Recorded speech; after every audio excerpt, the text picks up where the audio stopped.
अगर खुद को इंसान कहलवाना है तो 6 फीट हाइट होनी जरूरी है। The Aravalli Range, one of the world's oldest mountain range and North India's natural shield against desertification, is under threat. Aravali mountain range का तुम्हारे बाप की है कि जो तुम सिर्फ अपने एंगल से सोच रहे हो। करोड़ों जानवर, पक्षी, जीव जंतुओं के एंगल से कौन सोचेगा भाई। फिर एंट्री होगी माइनर्स की। वो माइनर्स आएंगे और बची कुची पहाड़ी को खोद कर निचोड़ कर पूरा पत्थर चूस लेंगे। राजस्थान साइड में तो हद ही हो गई। 128 में से 31 पहाड़ियां पूरी तरह काटकर जमीन में कन्वर्ट कर दी गई। मतलब पूरे पहाड़ के पहाड़ ही गायब कर दिए। अब बिल्डर्स और पॉलिटिशियंस की नजर अरावली पे पड़े तो वो उसको खुद के फायदे के लिए खतरनाक तरीके से मिसयूज ना करें। ऐसा हो सकता है क्या? और इससे भी ज्यादा जरूरी सवाल ये कि अचानक से इन अरावली माउंटेन रेंजेस की नई डेफिनेशन की जरूरत आखिर पड़ क्यों रही है?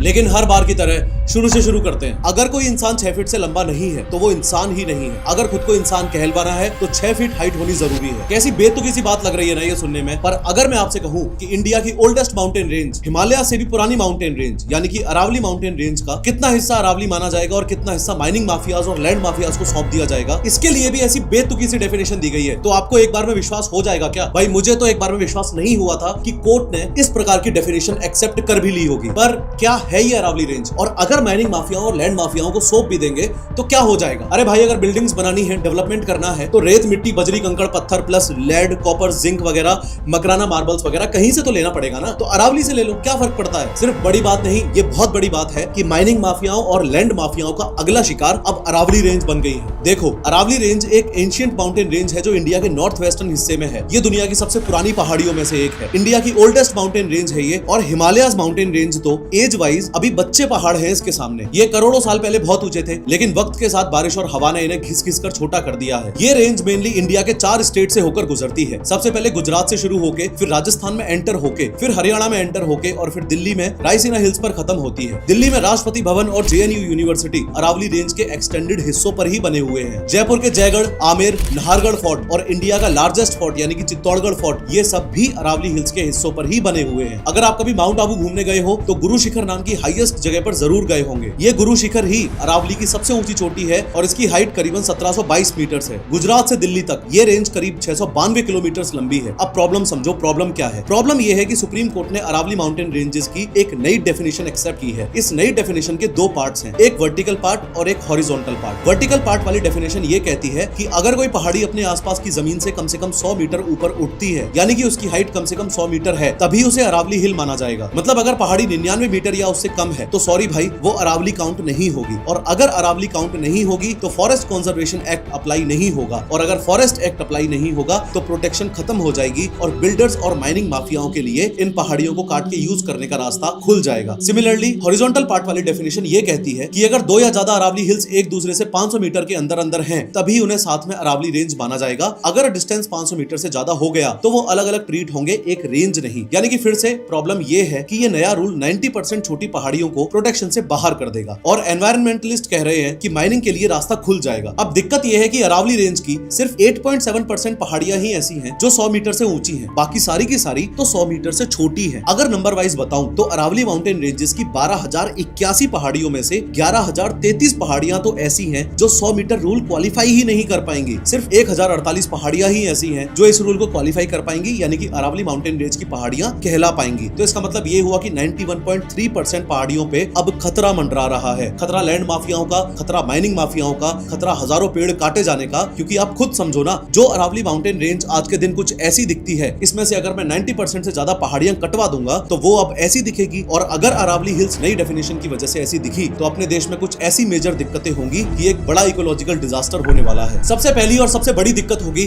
थार डेजर्टिफिकेशन की। देखो, थार डेजर्ट, जिसे द ग्रेट इंडियन डेजर्ट कहते हैं, वो सिर्फ रेत का ढेर नहीं है। ये एक सूखा इलाका है जो राजस्थान के वेस्टर्न साइड जैसलमेर, बाड़मेर, बीकानेर से लेकर पाकिस्तान तक फैला हुआ है। मैप में देखो, लेफ्ट साइड पाकिस्तान है, बीच में थार है और राइट साइड में अरावली की दीवार है, जिसके पीछे दिल्ली, हरियाणा, उत्तर प्रदेश छुपके बैठे हुए हैं। अब समझने वाली बात यह है कि डेजर्ट एक जमीन नहीं है, एक हालात है, यानी एक कंडीशन है और ये अपनी जगह पे नहीं रहता, आगे बढ़ता है। थार में तेज वेस्टर्ली विंड्स चलते हैं जो लाखों टन बारीक रेत उड़ाती हैं। इन पार्टिकल्स के पैर नहीं होते, ये हवा के साथ उड़ते हैं और अगर कोई इन्हें रोके नहीं तो ये उपजाऊ जमीन पर कब्जा कर लेते हैं। जब उपजाऊ जमीन पर रेत की परत जम जाती है तो डेजर्ट बनने लगता है। इसके अलावा अलावा डेजर्ट अपने आसपास की हवा को भी सूखा बना देता है। गर्म हवा आसपास की हरी भरी जमीन की नमी चूस लेती है और वो भी सूख जाती है। इस पूरे प्रोसेस को ही डेजर्टिफिकेशन कहते हैं। और अगर अरावली रेंज की 90% पहाड़ियां काट दी तो तुम दिल्ली और उसके आसपास के इलाकों को डेजर्टिफिकेशन से नहीं बचा पाओगे। मतलब डेजर्ट कैंसर की तरह स्प्रेड होता है। अगर अरावली रेंज की 90% पहाड़ियां काट दी गई तो थार की रेत को रोकने वाला कोई नहीं होगा। वो सीधे गुरुग्राम, फरीदाबाद, दिल्ली, ईस्टर्न राजस्थान और उत्तर प्रदेश पर बरसेगी। तुम्हारे पार्क, खेत और गार्डन्स की मिट्टी पर रेत बिछना शुरू हो जाएगी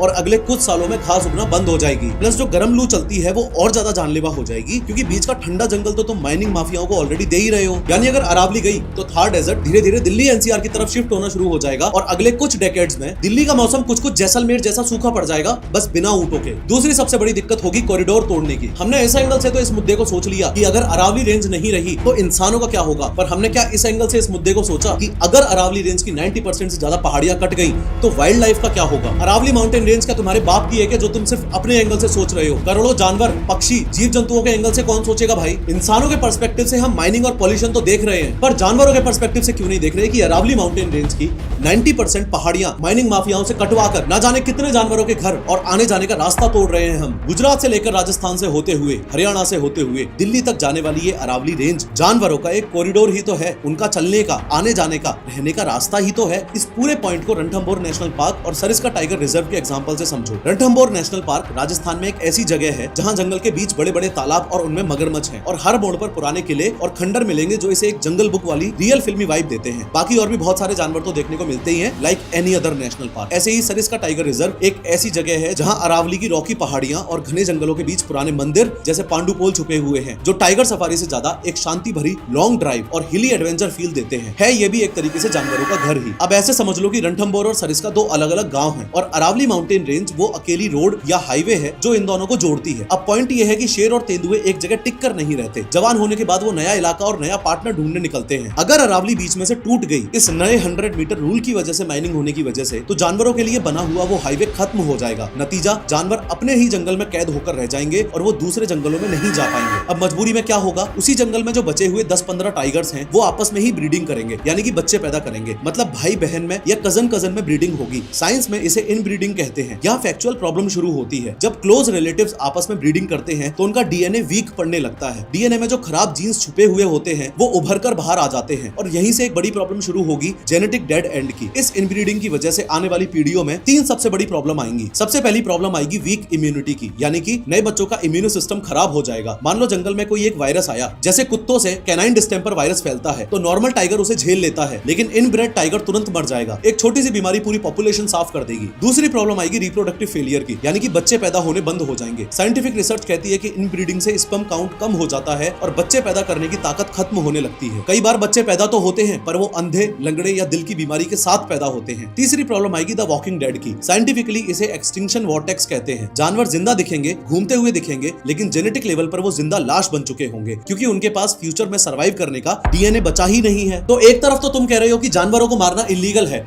उन्हें भी जीने का हक है, और दूसरी तरफ उनका घर और उनके आने जाने का रास्ता तुम माइनिंग माफियाओं को सौंप रहे हो। अगर अरावली रेंज 90% काट दी तो तीसरी सबसे बड़ी दिक्कत होगी वाटर मैनेजमेंट की। देखो, इतना तो मैं मान के चल रहा हूं कि अगर तुमने ये वीडियो यहां तक देख ली है तो तुम लोगों को इतनी बेसिक बात तो समझ आ गई है कि ये नया 100 मीटर हाइट रूल असल में एक लाइसेंस है बर्बादी का। क्योंकि भले ही सुप्रीम कोर्ट ने फिलहाल अपने फैसले में ये भी बोला हो कि नए माइनिंग लाइसेंसेस ग्रांट नहीं किए जाएंगे जब तक एक प्लान अच्छे से तैयार नहीं हो जाता, लेकिन ओवरऑल लॉजिक ये लगाया गया है कि अगर कोई पहाड़ 100 मीटर से छोटा है तो वो अरावली माउंटेन रेंजेस में कैलकुलेट नहीं होगा। अब जैसे ही कोई पहाड़ अपनी हाइट की वजह से अरावली हिल्स से हटा तो सबसे पहले तो उस पे फॉरेस्ट लॉज लगना बंद हो गए और अब वो एक साधारण जमीन का टुकड़ा बनकर रह जाएगा। फिर एंट्री होगी माइनर्स की। वो माइनर्स आएंगे और बची कुची पहाड़ी को खोद कर, निचोड़ कर पूरा पत्थर चूस लेंगे, और अब जब पहाड़ गायब हो जाएगा, जमीन प्लेन हो जाएगी, तो वहां पर बिल्डर्स आएंगे और जो नेचुरल फॉरेस्ट था उसकी जगह पर एक कॉन्क्रीट सिटी खड़ी कर देंगे। मैं अज्यूम कर रहा हूं कि इतनी बात तो आपको समझ आ गई है। अब तीसरी प्रॉब्लम समझो कि ये वाटर क्राइसिस वाली प्रॉब्लम आखिर है क्या। देखो, अरावली रेंज और एक सिटी पानी के साथ बिल्कुल अलग बर्ताव करते हैं। अरावली बारिश के पानी को अपना दोस्त या मेहमान मानती है। ये एक स्पॉन्ज की तरह एक्ट करती है जिसकी जमीन में हजारों दरारें हैं। जैसे ही पानी गिरता है, अरावली उसे होल्ड करती है और धीरे धीरे जमीन के नीचे भेजती है। ये सीधा एक्यूफर्स यानी कि जो नेचुरल पानी के टैंक्स हैं उनको भरता है, जैसे ग्राउंड वाटर रिचार्ज होता है और सड़क पर पानी नहीं भरता। लेकिन अगर बिल्डर्स ने पहाड़ काटकर सिटी बना दी तो वो पानी को दुश्मन या कचरा मानेगी। सिटीज में मैक्सिमम कंक्रीट और सड़क होते हैं जो वाटर प्रूफ होते हैं। सिटी का पूरा डिजाइन ही पानी को जमीन से दूर भगाने के लिए होता है। पानी सील हो जाता है अंदर नहीं जा सकता, बस सड़क पर जमा हो जाता है और नालों में बह जाता है। इसका नतीजा ये होगा कि अरावली की 90% पहाड़ियां कटने से दो सिनेरियोज क्रिएट होंगे, पहला फ्लड और दूसरा ड्रॉट यानी कि सूखा पड़ना। इस बात को हल्के में लेना बहुत बड़ी बेवकूफी है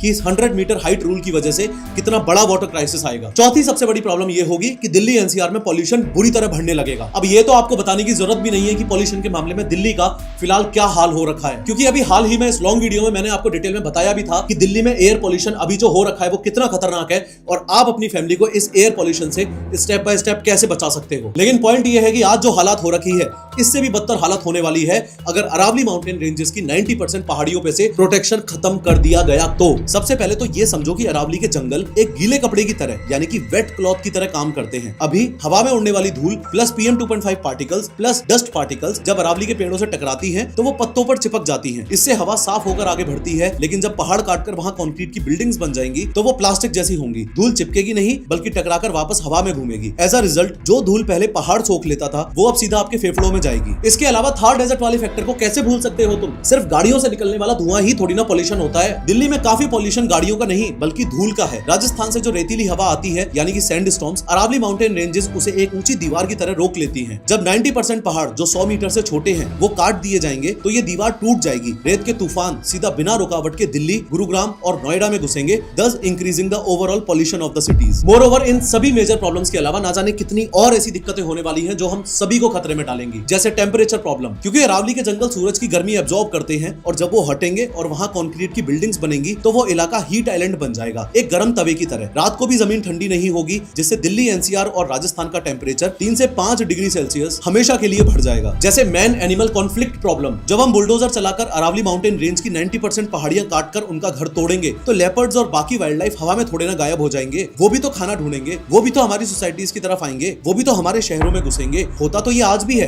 पर थोड़े कम लेवल पे। ये कोई हादसा नहीं होगा बल्कि ये न्यू नॉर्मल बन जाएगा, जहां इंसान और जानवर रोज सड़क पर लड़ते हुए दिखेंगे। जैसे फूड चेन प्रॉब्लम, नेचर का एक सिस्टम है, छोटे को बड़ा खाता है। जब हम जंगल काटेंगे तो प्रेडेटर्स यानी लेपर्ड्स, ईगल्स और बाकी बहुत सारे जानवर जो शिकार करते हैं वो मरेंगे और रिजल्ट ये होगा कि पेस्ट जैसे चूहे, कीड़े एक्सेट्रा एक्सेट्रा कंट्रोल से बाहर हो जाएंगे। पूरी फूड चेन डिस्टर्ब हो जाएगी। खेती और शहरों में बीमारियां और गंदगी का ऐसा आउटब्रेक होगा जो संभाला ही नहीं जाएगा। जैसे irreversible biodiversity loss problem, Aravali सिर्फ पहाड़ नहीं एक बायोलॉजिकल लाइब्रेरी है जहां over 400 plant species, 200 bird species, 100 butterfly species, 20 reptile species और वेरियस मैमल्स रहते हैं। 100 मीटर रूल आते ही ये लाइब्रेरी हमेशा के लिए जल जाएगी और कई ऐसी प्रजातियां खत्म हो जाएंगी जो दुनिया में और कहीं नहीं मिलती। जैसे एग्रीकल्चर फेलियर प्रॉब्लम, अरावली आसपास की हवा में नमी यानी कि मॉइस्चर बनाए रखती है जो फसलों के लिए जरूरी है। पहाड़ हटने से माइक्रो क्लाइमेट सूख जाएगा, खेत बंजर होने लगेंगे और अनाज सब्जी की पैदावार गिर जाएगी। इन शॉर्ट इसका सीधा असर आपकी थाली और महंगाई पर पड़ेगा। जैसे आखिरी और सबसे बड़ी प्रॉब्लम होगी कि we will reach a permanent ecological point of no return. देखो अरावली दुनिया के सबसे पुराने पहाड़ों में से एक है, हिमालय से भी पुराने। एक बिल्डिंग अगर टूट जाए तो दोबारा बन सकती है, लेकिन ये पहाड़ अगर एक बार काट दिए ना तो दुनिया की कोई भी टेक्नोलॉजी, कोई भी AI बना लेना, कुछ भी ये 250 करोड़ साल पुरानी माउंटेन रेंजेस को वापस खड़ा नहीं कर सकती। ये लॉस 100% परमानेंट है। पर सवाल ये है कि जब हम आम लोगों को ये सारे के सारे नुकसान साफ साफ दिख रहे हैं तो जो लोग अरावली काटने का फैसला ले रहे हैं क्या उनको ये नुकसान साफ साफ नहीं दिख रहे होंगे क्या? उनके पास तो एक्सपर्ट्स भी हैं, फॉरेस्ट सर्वे ऑफ इंडिया की रिपोर्ट्स भी हैं, हमसे ज्यादा डेटा भी है, फिर भी वो अरावली माउंटेन रेंजेस के खिलाफ फैसला क्यों ले रहे हैं? अरावली माउंटेन रेंजेस ने क्या बिगाड़ा है उनका? और इससे भी ज्यादा जरूरी सवाल ये कि अचानक से इन अरावली माउंटेन रेंजेस की नई डेफिनेशन की जरूरत आखिर पड़ क्यों रही है? अचानक से ये बात सुप्रीम कोर्ट में आई कैसे? तो पॉइंट ये है कि ये मामला कोई आजकल का नहीं है, ये 30-40 साल पुराना मामला है। 1980s और 1990s में हरियाणा और राजस्थान में एक टाइप का गोल्ड रश चला था। गोल्ड रश का मतलब होता है कि जब बहुत सारे लोग एक साथ किसी जगह पर सोना ढूंढने के लिए भागते हैं ताकि जल्दी से जल्दी अमीर बन सके। पर यहाँ लड़ाई सोने यानी कि गोल्ड की नहीं थी बल्कि पत्थर की थी। तो इसे एक तरीके से आप देसी लैंग्वेज में पत्थर रश मान लो। यहाँ रियल एस्टेट बूम कर रहा था, बिल्डिंग्स बनाने के लिए रोडी और बजरी चाहिए थी, तो बिल्डर्स और पॉलिटिशियंस ने देखा कि भाई अरावली तो खजाना है। अब बिल्डर्स और पॉलिटिशियंस की नजर अरावली पे पड़े तो वो उसको खुद के फायदे के लिए खतरनाक तरीके से मिसयूज ना करें। ऐसा हो सकता है क्या? तो इलीगल माइनिंग शुरू हुई और बात सिर्फ पेड़ काटने तक सीमित नहीं रही बल्कि पूरे के पूरे पहाड़ गायब होने लगे। अब अरावली रेंज कोई एक स्टेट की तो थी नहीं, गुजरात से दिल्ली तक फैली हुई है वो तो हर स्टेट अपने अपने हिसाब से अरावली की डेफिनेशन को तोड़ मरोड़ के अपने अपने हिसाब से चेंज कर रहा था ताकि दबा के माइनिंग कर सके। और जब ग्राउंड लेवल पर काफी हद तक एडमिनिस्ट्रेशन को माइनिंग माफियाज ने खरीद लिया ना, तब सुप्रीम कोर्ट को बीच में आना पड़ा और यहीं से शुरुआत हुई उस लड़ाई की कि अरावली एग्जैक्ट कहां किसे जाए। क्योंकि ऐसा तो अलाउ नहीं किया जा सकता कि राजस्थान वालों तुम अपनी डेफिनेशन अरावली की अलग रख लो और गुजरात वालों तुम्हारी डेफिनेशन तुम अलग रख लो। तो इसकी एग्जैक्ट डेफिनेशन आखिर है क्या? बात यहाँ पर आके अटक गई। तो उसके बाद ये डेफिनेशन की लड़ाई काफी लंबी चली। पिछले 20-25 सालों में कुछ कोर्ट केसेस भी हुए, काफी पहाड़ भी गायब हुए और अरावली माउंटेन रेंजेस इतने सालों तक लगातार न्यूज में बनी रही। जैसे 1990s के दौर में जब रियल एस्टेट और कंस्ट्रक्शन बूम के कारण हरियाणा और राजस्थान में पत्थर की डिमांड बढ़ी और इलीगल माइनिंग शुरू हुई, तो 1992 में गवर्नमेंट ने नोटिफिकेशन निकाला और अरावली रेंज को इकोलॉजिकली सेंसिटिव डिक्लेयर कर दिया। लेकिन सिर्फ डिक्लेयर कर देने से काम हो जाता है क्या? जमीन पर तो इलीगल माइनिंग फिर भी चल ही रही थी। फिर जब इलीगल माइनिंग चलती रही और एडमिनिस्ट्रेशन फेल हो गया, तब एमसी मेहता ने सुप्रीम कोर्ट में पिटीशन डाली कि अरावली को बचाया जाए। फिर साल 1996 में सुप्रीम कोर्ट ने पहली बार माइनिंग एक्टिविटीज पर स्ट्रिक्ट रिस्ट्रिक्शंस लगाए और 2 से 5 किलोमीटर का बफर जोन बनाया। पर कोर्ट के ऑर्डर के बावजूद भी इलीगल माइनिंग रात के अंधेरे में और पॉलिटिकल सपोर्ट के साथ चलती रही। फिर एमसी मेहता, जिन्हें ग्रीन एवेंजर ऑफ इंडिया भी कहा जाता है, उन्होंने प्रूव किया कि माइनिंग की वजह से जो गड्ढे हो रहे हैं, उन माइनिंग पिट्स की वजह से ग्राउंड वाटर जहरीला हो रहा है और सूख रहा है। फॉलोइंग दिस 2002 में सुप्रीम कोर्ट ने हरियाणा गवर्नमेंट को फटकार लगाई और माइनिंग पर तब तक टेम्परेरी बैन लगा दिया जब तक एनवायरमेंटल क्लियरेंस ना मिले। कोर्ट ने सेंट्रल एम्पावर्ड कमेटी भी बनाई ताकि जमीन पर सच्चाई चेक की जा सके। राजस्थान साइड में तो हद ही हो गई। 128 में से 31 पहाड़ियां पूरी तरह काटकर जमीन में कन्वर्ट कर दी गई, मतलब पूरे पहाड़ के पहाड़ ही गायब कर दिए। इस सब के बाद सुप्रीम कोर्ट ने हरियाणा के अरावली एरिया में माइनिंग पर कंप्लीट बैन ही लगा दिया। कोर्ट ने कहा, हम डेवलपमेंट के लिए लोगों की जिंदगी खतरे में नहीं डाल सकते। माइनिंग बंद हुई तो बिल्डर्स ने वहां फार्म हाउस और बिल्डिंग्स बनानी शुरू कर दी, जैसे कांत एन्क्लेव वाला फेमस केस जो हुआ था। लड़ाई इस बात पर आ गई कि क्या अरावली की जमीन फॉरेस्ट है भी या नहीं। फिर सुप्रीम कोर्ट ने ऑर्डर दिया कि अरावली फॉरेस्ट लैंड पर बने हुए कांत एन्क्लेव को तोड़ा जाए और फिर कॉलोनी के 50 से ज्यादा घर तोड़े गए। और कुछ इस तरीके से अरावली को लेके बिल्डर्स, पॉलिटिशियंस वगैरह हमेशा अपना फायदा देखते हुए कुछ ना कुछ ऐसा जुगाड़ करते रहे कि कैसे भी करके अरावली को अपने फायदे के लिए निचोड़ लें। लेकिन सुप्रीम कोर्ट बीच बीच में अरावली को बचाने के लिए समय समय पर अलग अलग फैसले सुनाता रहा। पर इस बार बात अलग है। इस बार अरावली माउंटेन रेंजेस के साथ में गेम थोड़ा सा अलग खेला गया है। अब सीधी बात बताऊं तो इस पूरे मामले में हुआ यह है कि सुप्रीम कोर्ट ने पूछा था कि भाई अरावली की एक यूनिफॉर्म डेफिनेशन बताओ जो सब स्टेट्स हरियाणा, गुजरात, राजस्थान, दिल्ली सब पर एक समान तरीके से लागू हो। तो इसके लिए यूनियन एनवायरनमेंट मिनिस्ट्री ने एक कमेटी बनाई। उस कमेटी ने सुप्रीम कोर्ट में रिपोर्ट सबमिट की और बोला, साहब सबसे बेस्ट तरीका यह है कि सिर्फ उन पहाड़ियों को अरावली माउंटेन रेंज का हिस्सा माना जाए जो आसपास की जमीन से 100 मीटर ऊंची हो। ये बात सुनते ही एनवायरमेंटलिस्ट और बाकी लोग शॉक्ड हो गए कि भाई ये कैसा रूल हुआ कि 100 मीटर से ऊंची पहाड़ी हो तो अरावली और 90 मीटर भी हुई तो आम जमीन। ऐसे तो अरावली रेंज की 100 मीटर से नीचे की जितनी भी पहाड़ियां हैं वो सारी की सारी बेचारी आम जमीन में कैलकुलेट होंगी, काट दी जाएंगी और माइनिंग माफियाज को सौंप दी जाएंगी, क्योंकि उनका प्रोटेक्शन ही खत्म हो जाएगा। इनफैक्ट सिर्फ आम जनता ही नहीं, ministry of environment, government of India की दूसरी ऑर्गेनाइजेशन जिसे आप लोग फॉरेस्ट सर्वे ऑफ इंडिया यानी कि FSI के नाम से जानते हो, उन्होंने भी ये बात बोली कि अगर ये रूल लागू हो गया, अगर ये नई डेफिनेशन लागू हो गई तो अरावली माउंटेन रेंज की 90% से ज्यादा पहाड़ियां प्रोटेक्शन से बाहर हो जाएंगी। क्योंकि FSI के सर्वे के हिसाब से अरावली माउंटेन रेंजेस की 12,081 पहाड़ियों में से सिर्फ 1,048 पहाड़ियां ही हैं जो 100 मीटर या उससे ऊंची हैं। बाकी तो बेचारी नेचुरली इरोजन की वजह से घिस कर छोटी हो चुकी हैं। अब दिक्कत यह है कि इस पूरी कहानी में एक ट्विस्ट और है और ये ट्विस्ट आपका दिमाग घुमा देगा। दिक्कत सिर्फ इस बात में नहीं है कि 100 मीटर की हाइट होनी चाहिए, दिक्कत असल में उस इंची टेप में भी है जिस इंची टेप का इस्तेमाल करके ये लोग उस पहाड़ी की हाइट नापने वाले हैं। क्योंकि असल मायने में देखा जाए तो स्कैम तो ये है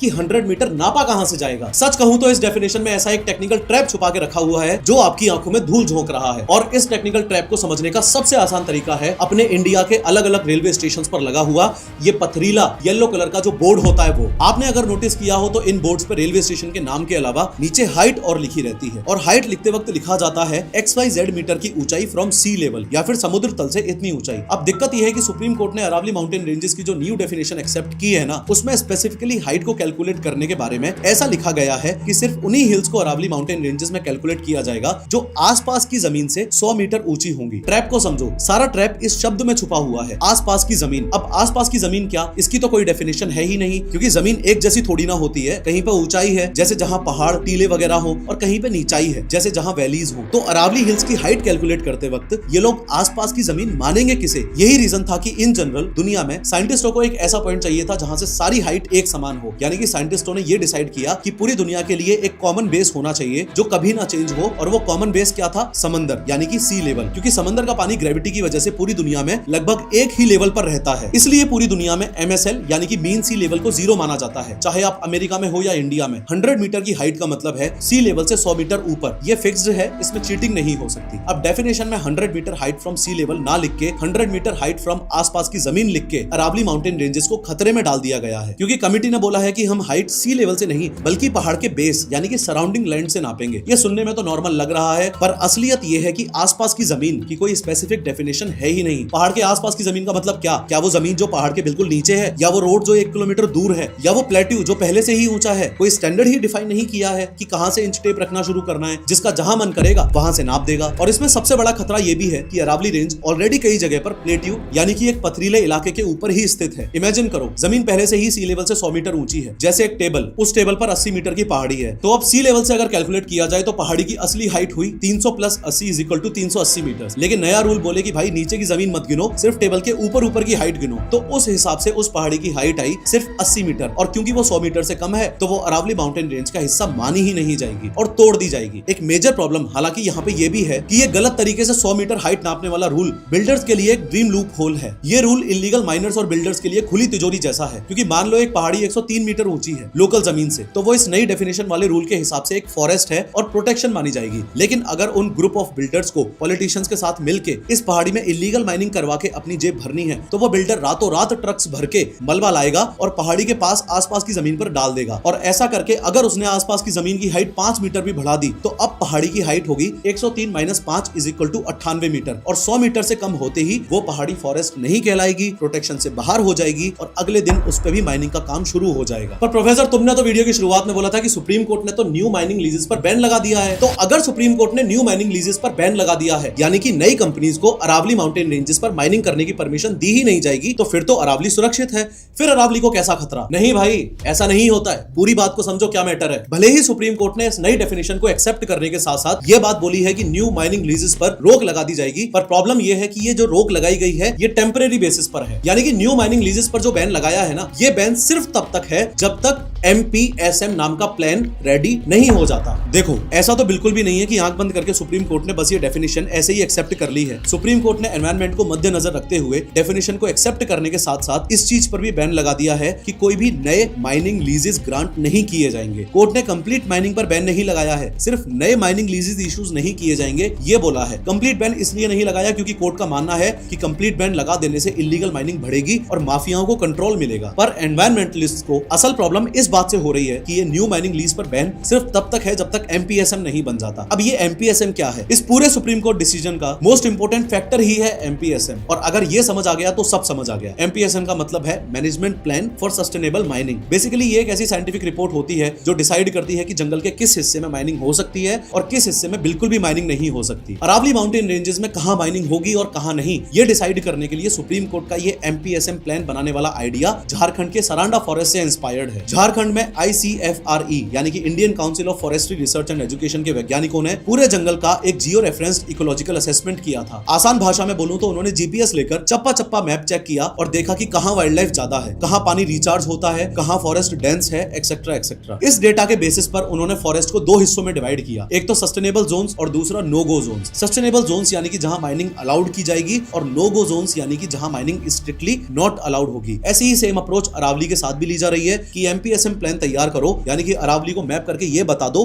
कि कहां माइनिंग हो सकती है और कहां माइनिंग बिल्कुल नहीं हो सकती। लेकिन सुप्रीम कोर्ट ने तो बोल दिया है ना कि प्लान इस तरीके से बनाना कि एनवायरनमेंट को कोई खतरा नहीं होना चाहिए। तो फिर ये एनवायरनमेंटलिस्ट जो हैं, इनको प्रॉब्लम क्या हो रही है? फिर क्यों ये लोग विरोध कर रहे हैं और सुप्रीम कोर्ट से रिक्वेस्ट कर रहे हैं कि इस डिसीजन को एक बार रिव्यू किया जाए? देखो, ऐसा इसलिए क्योंकि उन्हें डर है कि हिस्ट्री फिर से रिपीट होगी, क्योंकि सरांडा फॉरेस्ट में भी ऐसा ही कुछ हुआ था। सरांडा फॉरेस्ट के लिए जो प्लान बना था उसमें पहले 80% एरिया को नो माइनिंग जोन डिक्लेयर कर दिया गया था, लेकिन बाद में सरकार ने प्रेशर डालकर रीअसेसमेंट का बहाना बनाकर वो जोन्स खुलवा लिए क्योंकि वहां नीचे आयरन ओर छुपा हुआ था। तो अरावली के केस में भी यही डर बना हुआ है कि पहले MPSM बनेगा, स्ट्रिक्ट रूल्स बनेंगे, पर बाद में पॉलिटिशियंस और बिल्डर्स मिलकर धीरे धीरे उन रूल्स को डाइल्यूट करवा के अपने फायदे के लिए माइनिंग के दरवाजे खुलवा लेंगे। तो लोगों को लग रहा है कि अरावली माउंटेन रेंजेस के साथ ये पूरा का पूरा गेम इंटेंशनली खेला जा रहा है। फिलहाल राहत की बात बस इतनी सी है कि सुप्रीम कोर्ट ने बोला है कि जब तक ये MPSM न्यू प्लान माइनिंग के लिए रेडी नहीं हो जाता तब तक न्यू माइनिंग लीजेस ग्रांट नहीं किए जाएंगे। इस वीडियो में मैंने डिटेल में बताया है कि आप अपने परिवार को इंडिया के बढ़ते हुए एयर पॉल्यूशन से